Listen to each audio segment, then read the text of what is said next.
1945 সালে আমেরিকা জাপানে দুটো পরমাণু বোমা বিস্ফোরণ ঘটিয়ে দুটো শহরও ধ্বংস করে দেয়। কিন্তু কেন জাপানকেই কেন বেছে নেওয়া হয়েছিল? এর পিছনে বেশ কিছু কারণ ছিল। জাপান চেয়েছিল যে সমগ্র এশিয়াতে তার আধিপত্য বিস্তার করতে এবং সেখান থেকে তেল ও অন্যান্য খনিজ পদার্থ লুট করতে চেয়েছিল। তো সেই লক্ষ্য নিয়ে জাপান একে একে ইন্দোনেশিয়া, কম্বোডিয়া, চীন, উত্তর কোরিয়া, দক্ষিণ কোরিয়া এই সমস্ত দেশগুলোকে দখল করে নেয়।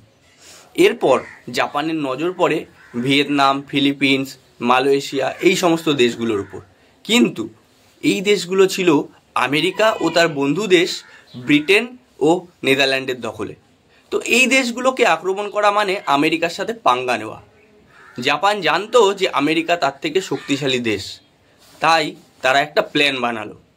তারা ঠিক করেছিল যে গোপনে গোপনে আমেরিকার সামরিক ঘাঁটিগুলোকে ধ্বংস করে দিতে হবে যাতে আমেরিকার শক্তি কমে যায়। তো সেই প্ল্যান অনুযায়ী 1941 সালে 7ই ডিসেম্বর হাওয়াই দ্বীপে অবস্থিত আমেরিকার সামরিক ঘাঁটি ছিল পার্ল হারবার বন্দরে। তো সেই বন্দরে জাপান আক্রমণ করে দেয়।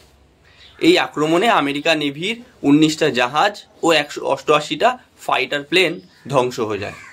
এছাড়াও 2000 জন সেনা মারা যায়। এরপর জাপান ফিলিপিন্সে গিয়ে ফিলিপিন্স দখল করে নেয়।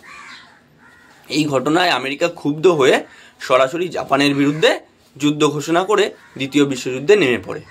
তো এই সময়টা ছিল দ্বিতীয় বিশ্বযুদ্ধের একদম টপ পর্যায়ে। এরপর ধীরে ধীরে ইতালি, জার্মানি স্যারেন্ডার করলেও জাপান কিছুতেই স্যারেন্ডার করতে রাজি হয়নি।